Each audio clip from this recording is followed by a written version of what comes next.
If you can't play, no food. The billionaire laughed at her. Those words would haunt Victor Laurent forever. What happened next in that upscale Paris restaurant shocked everyone, shattering his beliefs about talent and dignity. A homeless 19-year-old named Sophia walked into the Hotel de Luxe, seeking work or a meal.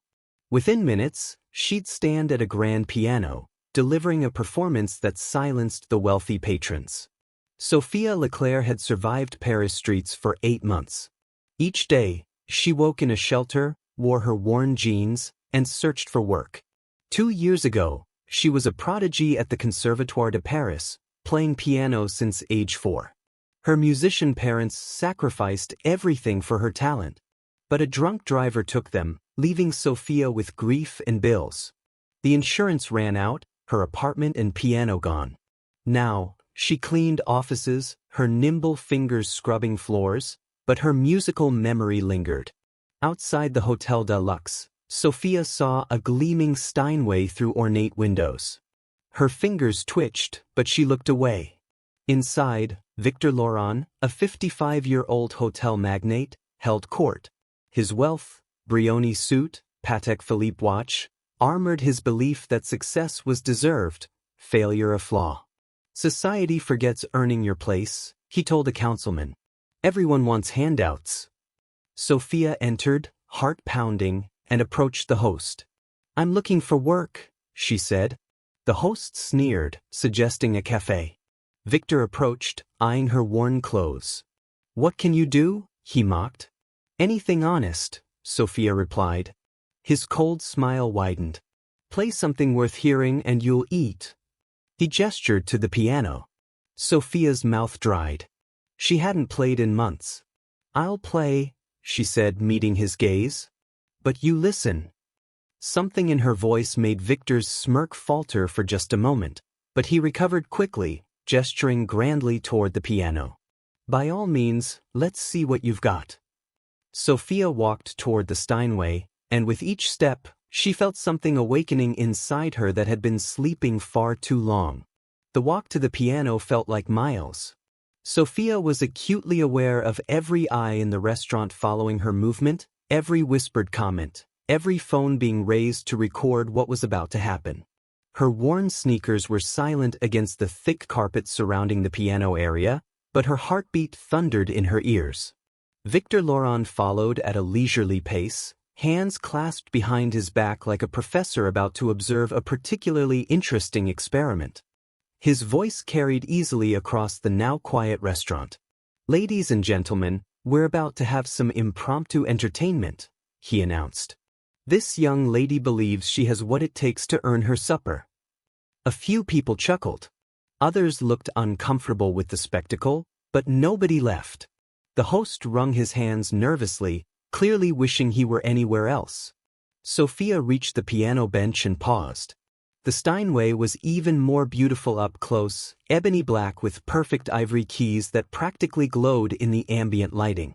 She could see her reflection in the polished surface, and for a moment she barely recognized herself. When had she become so thin? When had her eyes developed those dark circles? She pushed the thoughts away and gently lifted the keyboard cover. The keys were perfectly clean, tuned, waiting. This was a serious instrument, not some restaurant decoration. Someone had been taking care of it, even if nobody played it properly. Well, Victor's voice cut through her reverie. We don't have all day. My lunch is getting cold. More chuckles from the crowd. Sophia adjusted the bench height with practiced movements, her muscle memory taking over. She hadn't realized how much she'd missed this, the ritual of preparation, the moment of communion between musician and instrument. Victor moved closer, addressing the crowd like a ringmaster. I think we can all agree that everyone should contribute something of value to society. Work for what you receive. It's a lesson many people your age haven't learned. Sophia's hands hovered over the keys. She could play something simple. Chopsticks or Mary Had a Little Lamb. Take whatever scraps of dignity Victor was willing to offer and walk away with a meal. It would be the smart thing to do. But as her fingers touched the cool ivory, she heard her father's voice. Never apologize for your gifts, Sophia. The world needs beautiful things. I'm waiting, Victor said, his patience clearly wearing thin. Perhaps something simple. Chopsticks would be perfect for your skill level. The condescension in his voice hit Sophia like a physical blow. She looked up at him, this man in his expensive suit, surrounded by luxury, who thought her life was a moral failing rather than a series of tragedies she'd never chosen. Actually, she said quietly, I was thinking of something a little more challenging. Victor's eyebrows rose. Oh, such as? Sophia's hands found their position on the keyboard. She hadn't played in 8 months, but her fingers remembered. They always remembered. Chopin's Etude Op. 25, number 11, she said. The winter wind. The silence that followed was different from before. Anyone with even basic musical knowledge recognized that name. It was one of the most technically demanding pieces in the classical repertoire, a whirlwind of notes that required not just technical skill, but deep musical understanding. Victor's smirk wavered. That's quite ambitious. Are you sure you wouldn't prefer something more accessible? For the first time since entering the restaurant, Sophia smiled. It wasn't a happy smile. It was the smile of someone who'd been underestimated one too many times. I'm sure. She closed her eyes and took a deep breath. Around her, the restaurant held its collective breath. Someone's fork clinked against a plate. A chair creaked. But Sophia heard none of it. In her mind, she was 17 again, preparing for her conservatoire audition. Her parents were in the audience, her mother's hands clasped tightly, her father leaning forward with that expression of nervous pride he always wore during her performances. Music is the only honest language, her mother had told her once. It can't lie. It can only reveal truth. Sophia opened her eyes and looked directly at Victor Laurent.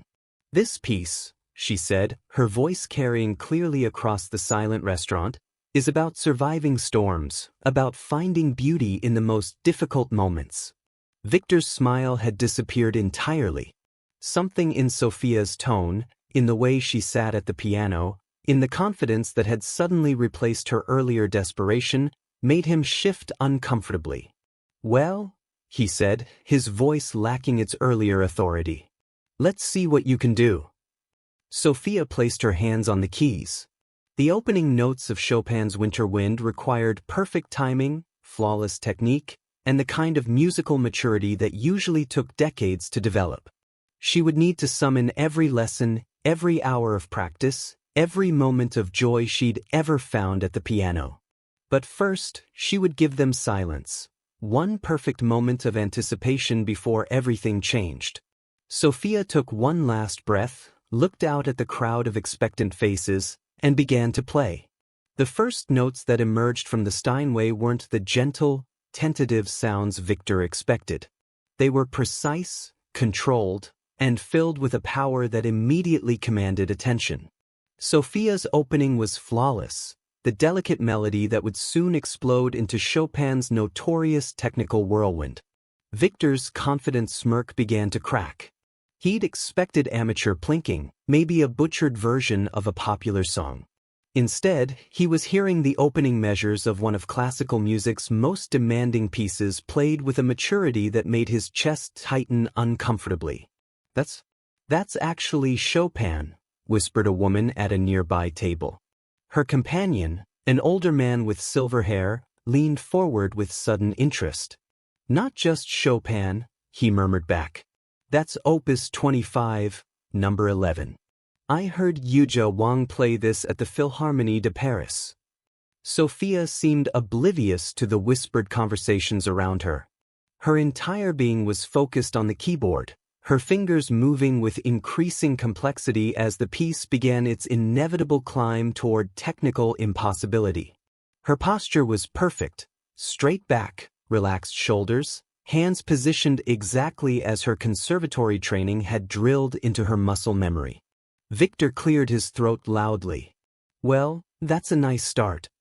But the interruption died in his throat as Sophia launched into the piece's first major technical passage. Suddenly, The restaurant was filled with cascading notes, each one crystal clear and perfectly placed.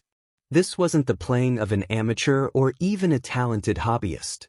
This was the work of someone who had dedicated their life to mastering an instrument. The conversations around the room stopped entirely. Waiters paused in their service, trays balanced in midair. Even the kitchen staff had begun emerging from the back, drawn by the sound of music none of them had expected to hear in their workplace. Victor found himself stepping backward, his earlier confidence evaporating with each perfectly executed passage. He tried to maintain his authoritative demeanor, but something fundamental had shifted in the room. The homeless girl he'd intended to humiliate was revealing herself to be something else entirely. "She's not just playing the notes," the silver-haired man said in wonder. "She's interpreting it. Listen to her phrasing." Indeed, Sophia wasn't simply executing a technical exercise. She was telling a story through music, each passage building on the last, creating emotional architecture that had the entire restaurant in its grip. Her eyes were closed now, her body moving slightly with the rhythm, completely lost in the piece she'd once performed for judges who'd given her a standing ovation. Victor tried one more time to regain control of the situation. "That's quite enough," he said loudly. "Very impressive, but shut up." The words came from the silver-haired man, spoken with quiet authority. "Don't you dare interrupt this." Victor's mouth fell open. He wasn't accustomed to being spoken to that way, especially not in public. But when he looked around the room, he saw that every face was turned towards Sophia, every expression wrapped with attention. He had become irrelevant to his own spectacle. Sophia's playing intensified, her right hand flying through the piece's notorious technical passages while her left hand provided the steady driving rhythm that gave the etude its nickname. The winter wind was meant to evoke a storm, and Sophia was summoning one in real time, her fingers moving so quickly they seemed to blur. A young woman near the window pulled out her phone and began recording. Others quickly followed suit. This wasn't just dinner entertainment anymore. They were witnessing something extraordinary, and they knew it. "How is she doing that?" a teenager asked his mother in an awed whisper. "I take piano lessons and I can't even play Für Elise properly." His mother, tears forming in her eyes, just shook her head. She couldn't explain it either.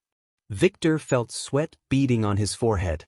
This was supposed to be simple, a brief humiliation of someone who clearly didn't belong in his world, followed by the restoration of proper order.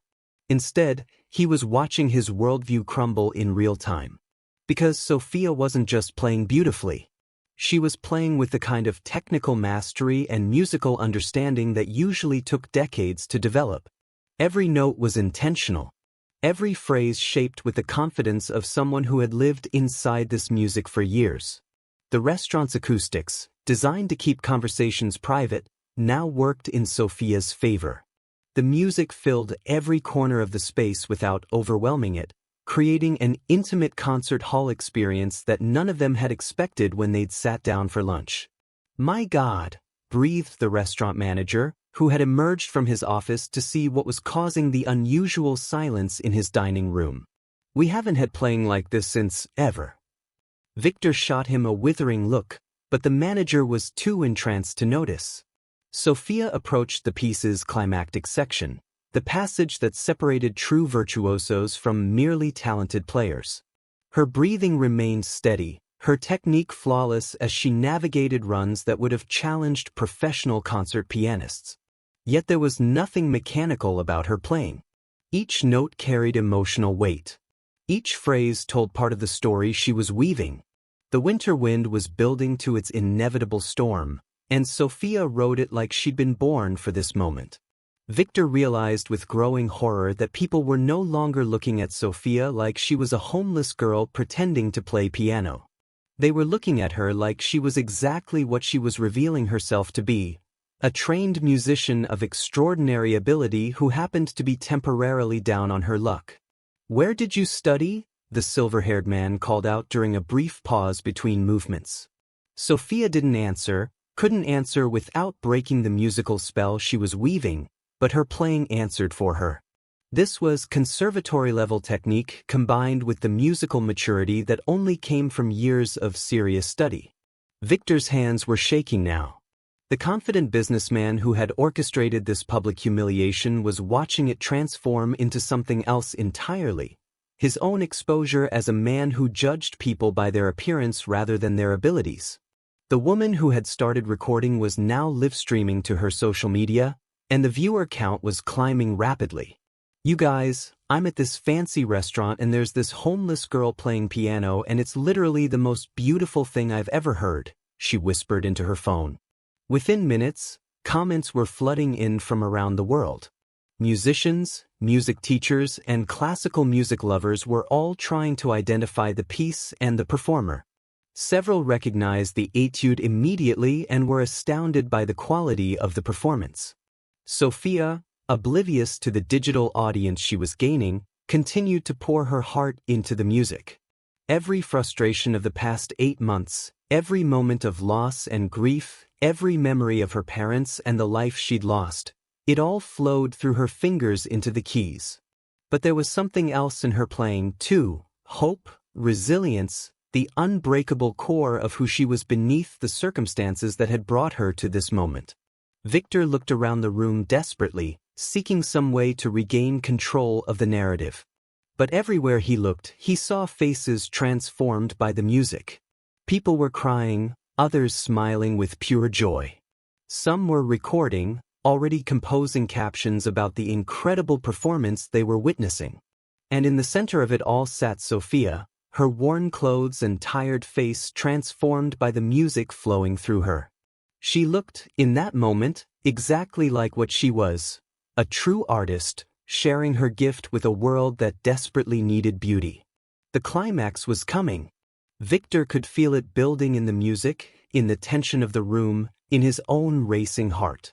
Whatever happened next would determine not just Sophia's fate, but his own reputation.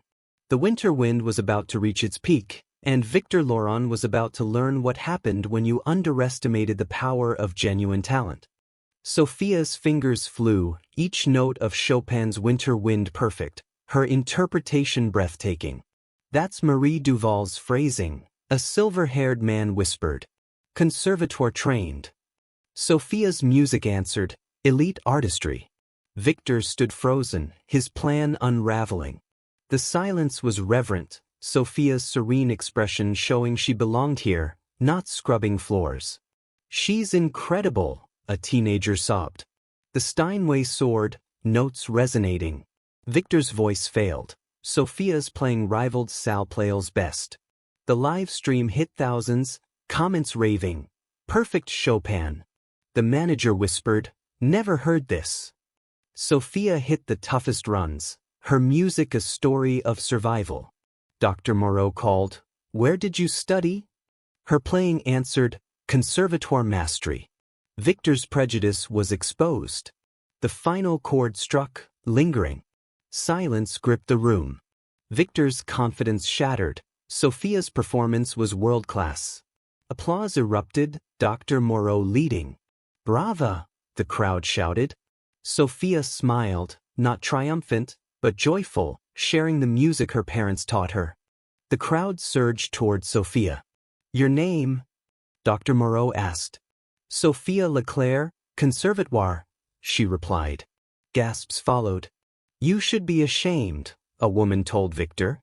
Claire Dupont from Le Monde said, "People need to know you." The manager offered food, glaring at Victor. "I gave her an opportunity," Victor stammered. "To humiliate her," Dr. Moreau cut in. "Why aren't you performing?" "My parents died," Sophia whispered. "I couldn't afford school." "Talent doesn't know class," she said, eyeing Victor. His cruelty went viral. François Bertrand, Orchestre de Paris director, arrived, requesting another performance. "Everyone has a song," Sophia said. Applause honored her grace. Her video hit 1 million views. #Sophia Leclerc trended. Victor's lunch sat cold. He was asked to leave. Sophia got offers. A soloist spot, Conservatoire scholarship, record deals. 6 months later, She played Salpleo, her album topping charts, her foundation aiding young musicians. Sophia was home,